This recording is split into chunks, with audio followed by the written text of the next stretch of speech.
इसके बाद मैं दावत किताब दूंगा जनाब अब्दुल खालिक जनेजो साहब से, वो आए और आपसे मुखातिब हों। अब्दुल खालिक जनेजो साहब। दोस्तों, साथियों,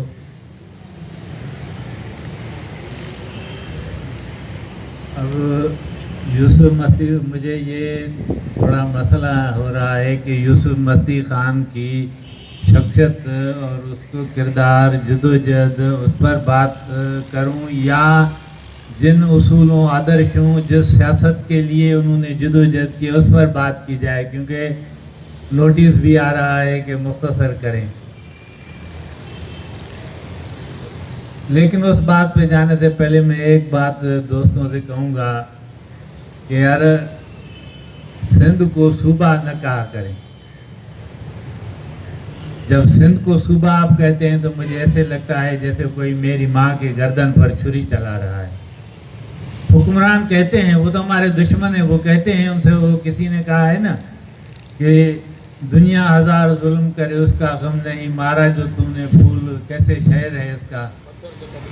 तो दोस्त जब ये कहते हैं, ये नहीं कहा करें, बस सिंध काफ़ी है उसके लिए। अगर सिंध अभी एक खुद मुख्तार कौम की हैसियत हासिल नहीं कर पाया है तो सिंध काफ़ी है, सिंध काफ़ी है उसकी, बस सूबा न कहें। काफ़ी जिक्र हुआ है दोनों चीज़ों का, यूसुफ मस्ती खान की शख्सियत का भी और जो यहाँ की सियासत भी है। पाकिस्तान की रियासत एक तजादात का मजमुआ है। इतने उसमें तजादात हैं कि जिनका जिक्र किया जाए तो वो फहरिस्त ही शायद इतनी लंबी हो जाए कि मेरा टाइम ख़त्म हो जाए। लेकिन मेरे ख्याल में जो दो बड़े तजादात हैं जो बाकी सब पर करते हैं, एक कौमी तजाद है, एक तबकाती तजाद है। और यूसुफ मस्ती खान उन दोनों में बिल्कुल एक कायदाना हैसियत रखते हैं। वो यहाँ पर अगर इस मुल्क में तबकाती जदोजहद का जिक्र किया जाए या उस पर किताब लिखी जाए तो यकीनन यूसुफ मस्ती खान का नाम ऊपर आएगा। और अगर यहाँ पर कौमों की आज़ादी, खुद मुख्तारी की जदोजहद की बात की जाए, तारीख लिखी जाए और इस रियासत में कौमों के साथ जो कुछ हुआ है उसकी तारीख लिखी जाए तो उसमें भी यूसुफ मस्ती खान का नाम ऊपर की सतह पर आएगा। तो इसलिए हम दोस्त भी हैं, साथी भी हैं। 30 साल से ज़्यादा अरसे से हमारा उनसे ताल्लुक़ है। लेकिन उस्मान बलूच बैठा हुआ है, यूसुफ मस्ती खान को मैं दोस्त साथी के साथ, सच्ची बात यह है कि एक लीडर की तरह हम उनसे पेश आते हैं। एक मैं आपको सिर्फ मिसाल बताता हूँ। हम कारकुन हैं, पुरानी टूटी फूटी गाड़ियाँ चलाते हैं। मेरी गाड़ी काफ़ी दिन से मसला कर रही थी। एक दिन मैं घर से निकला, घर वालों को बोल करके जाता हूँ वर्कशॉप पर, वो भी बलूचों का वर्कशॉप है।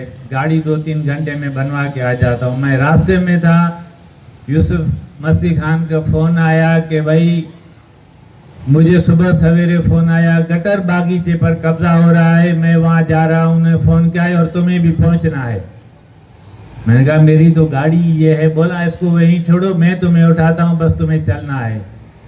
मैंने गाड़ी वहाँ छोड़ी। सुबह 8 बजे हम वहाँ गए और रात को 10-11 बजे मैं घर वापस पहुँचा। जब ये वापस आए तो इन्होंने मुझे कोई सबब पूछा, न मैंने कोई सबब दिया। उन्होंने बस कहा कि तुम आ जाओ। मैंने कहा हाज़िर, मैं आ जाता हूँ। तो ये लीडर की तरह हम उनको करते हैं। लेकिन ये अलग बात है कि वो हमारे साथ दोस्त साथी की तरह चलते हैं और हम दोस्त साथी भी हैं। हमारी जो सियासत है उसमें दोस्त साथी ही लीडर होते हैं, अच्छा साथी ही लीडर होता है। ये उसूलों की सियासत करते हैं, सब दोस्त बात करके गए हैं, वाकई हकीकत है। न सिर्फ ये अपनी हद तक उसूलों की बात करते हैं, लेकिन ये भी है कि इस जैसे समाज में जो बात होती है वो सबके सामने कहते भी हैं। ये भी सब में नहीं है। सच के साथ खड़ा होना बिल्कुल बड़ी बात है, लेकिन फिर सच दूसरों को मुंह पे कह देना ये और उससे ज्यादा की सलाहियत चाहिए, ये भी है इसमें। अभी 3-4 साल पहले यहाँ बैरिया टाउन और दूसरी जो तरक्याती मंसूबों के नाम पर कब्जे हो रहे हैं, तो फिर यहाँ हम कुछ सियासी, समाजी, अदबी दोस्तों ने मिल के एक शुरुआत की इंडिजिनस राइट्स अलायंस, उसका एक बड़ा इजलास हुआ एयरपोर्ट होटल पे। उस वक्त यहाँ की कराची के जो इलाके हैं, सिंधी बलोच इलाके, वहाँ के बड़े लीडर जो असेंबलियों के मेंबर, वजीर भी बनते हैं, वो भी बैठे थे। उस वक्त वो चूँकि हुक्मरान पार्टी में नहीं थे, पीपल्स पार्टी से बाहर थे, तो वो भी हमारे इजलास में थे और ज़बरदस्त बातें कर रहे थे। हमें भी, मतलब मुझे भी, उस्मान को भी, हमें ये तो था गुलशन कलमती के ये लोग भाग जाएंगे, लेकिन वहाँ कहा किसी ने नहीं। इसने वही खड़े होकर कहा कि भाई ये भाग जाएंगे, इन पर एतबार नहीं करो, उनके सामने कहा। और कुछ दिनों के बाद हमने देखा कि वो जो है वो पूरा बिस्तर लपेट कर उसी हुकूमत में चले गए। तो ये वही है कि उसूलों के साथ होना और फिर उसके बरमल आज़ार करना एक और ज्यादा खूबी है। जैसे मैंने कहा कि दो तजाद हैं, उस पर जो कौमी है मैं उस पर थोड़ी बात करूंगा कि ये मुल्क थोड़ा मुक्तदा उस पर बात करके गए हैं कि ये किस तरह बना है। बाकी उन्होंने जो कहा कि शिकायती अंदाज में कि मुजीबर रहमान और गफ़ार खान और बिजन जो GM सैद को गद्दार कहा, तो भाई हर मुल्क की अपनी अपनी खासियतें होती हैं, आप उससे वो नहीं छीन सकते। इस मुल्क की ये है कि जो इस मुल्क के लिए ज़्यादा कुछ करता है उसको उसी तनासब से सज़ा मिलती है भाई।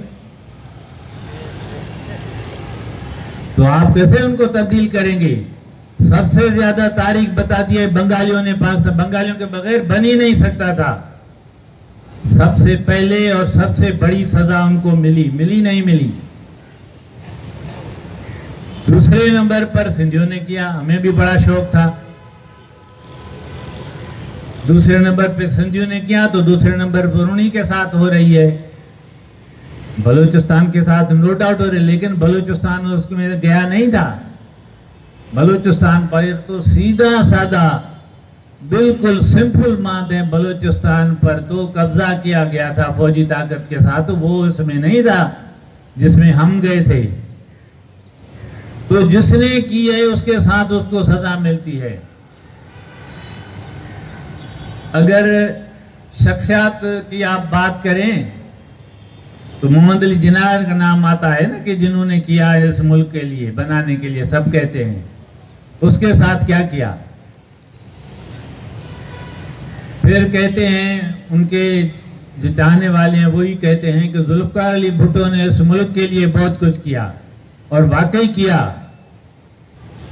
महकूम कौमों और मजलूम तबकात के मफादात की कीमत पर इस रियासत की खिदमत की। मैं आज तफसील में उस पर नहीं जाता, ना ये मौजू है ना वक्त है इसका।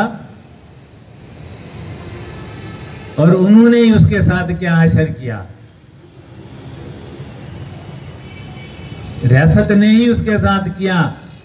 लेकिन हमें उससे ज्यादा हमदर्दी इसलिए नहीं है कि वो अगर महकूम कौमों और मजलूम तबकात की जिद्दोजहद में मारा जाता तो फिर हमारे पास उसकी इज्जत होती, जिस तरह मुजीब रहमान ने किया। एक दोस्त ने कहा, वो अभी पाकिस्तान सिंध का एडवोकेट जनरल बना हुआ है, कि बार में हम बैठे थे तो उसने कहा कि भुट्टो खानदान को नेहरू गांधी खानदान से तशबीह दी। मैंने कहा ये गलत तशबीह दे रहे हो। भला कैसे गलत है यार, वो भी मारे गए, ये भी मारे गए। मैंने कहा आप इतने बैरिस्टर हो, सिंपल बात नहीं आती। नेहरू गांधी खानदान के लोग उनके हाथों कत्ल हुए जिनके खिलाफ वो लड़ रहे थे, सही या गलत इस पर मैं नहीं जाता, लेकिन जिनके खिलाफ वो लड़ रहे थे उन्होंने उनको मारा। इंदिरा गांधी को सिखों ने मारा, राजीव गांधी को तामिलों ने मारा, उनके खिलाफ उन्होंने फौजी कार्रवाई की थी। भुट्टो को उन्होंने मारा जिनके साथ मिलकर उसने दूसरों पर फौजी चढ़ाई की, उन्होंने उसको मारा।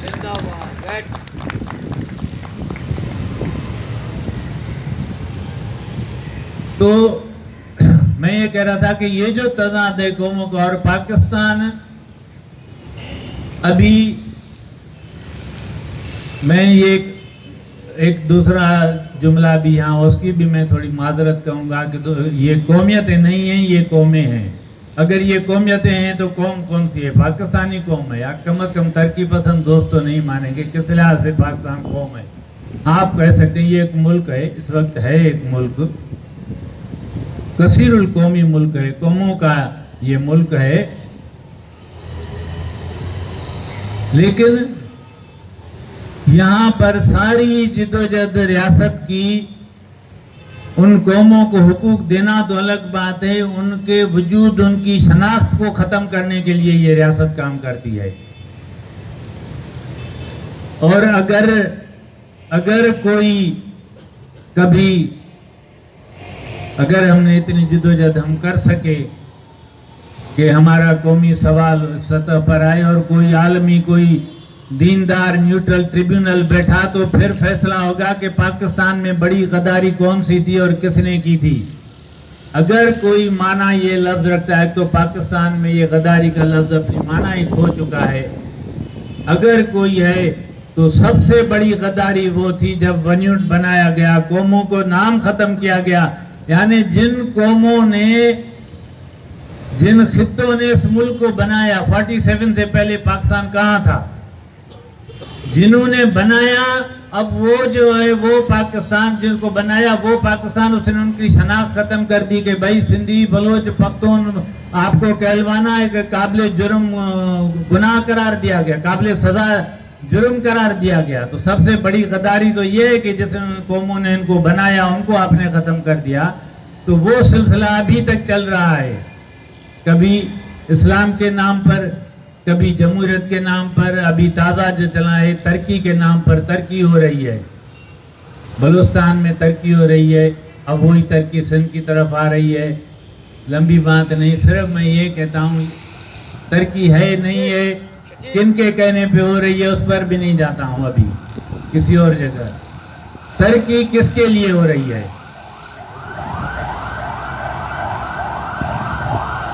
तरक्की तो फ़लस्तीन में भी हो रही है, वहाँ की कहते हैं ना यार, ये बलूचिस्तान के पहाड़ इतने वीरान ये पड़े, अब देखें वहाँ कैसे ज़बरदस्त बन गए हैं, आलीशान रास्ते बन गए हैं। ये वहाँ थर में कोई रास्ता भी नहीं था, वहाँ एयरपोर्ट बन गए हैं, ज़बरदस्त किस्म के हाईवेज बन गए हैं। लेकिन वो किसके लिए बने हैं? कौन वहाँ आ रहा है? आया मकामी लोगों के लिए वो तरक्की हो रही है? जो मकामी लोगों के लिए, जो धरती पर सदियों से बैठे हुए हैं, उनके लिए तरक्की नहीं है तो उसको तरक्की हम नहीं मानते। जिस तरह ग्वादर में हो रहा है, ग्वादर सर उसी की बात कर रहा हूँ। ग्वादर के मैं कर चुका हूँ बलूचिस्तान का जिक्र, पहले उसका क्या, फिर सिंध के थर का क्या। तो मैं इनको कहूँगा, अगर हमारी बात नहीं मानते हो तो जो कहते हो कि पाकिस्तान का ख्वाब देखने वाला था, उसके ख्वाब की ताबीर है, तो भला उसकी बात मानोगे? उसने क्या कहा? जिस खेत से मयसर न हो दहकान को रोटी, उस खेत के हर खुश है गंदम को जला दो। तो जिन लोगों को, जिस चीज़ से वहाँ के लोगों को फ़ायदा ना हो, उसको तो ख़त्म कर दे, तबाह कर दे। और अगर कोई कर रहा है तो फिर वो हक बजाने भाई ना। ये तरक्की क्या? अब तरक्की के नाम पर, और ये सारी दुनिया में हो रहा है भाई।